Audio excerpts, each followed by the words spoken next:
stress ont des conséquences très concrètes sur nos vies quotidiennes et notamment sur notre fertilité. Aujourd'hui en France, un couple sur 4 a des difficultés à faire un enfant, un chiffre en constante augmentation depuis 20 ans et depuis près d'un mois, un groupe de travail planche sur le sujet.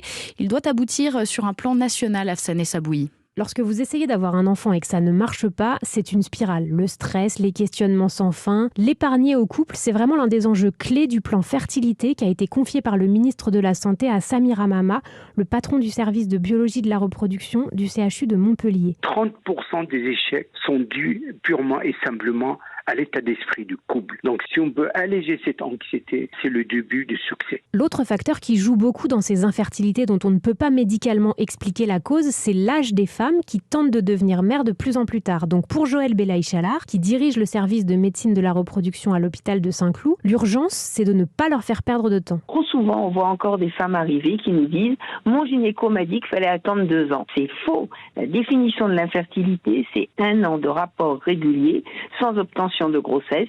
Si la femme a plus de 35 ans, consultez dès 6 mois. Et si la femme a plus de 40 ans et qu'elle veut un enfant, c'est immédiatement qu'elle doit être prise en charge. Le rapport qui doit dessiner le futur plan fertilité est attendu pour la fin de l'année 2021. Afsane Essaboui, spécialiste santé d'Europe 1.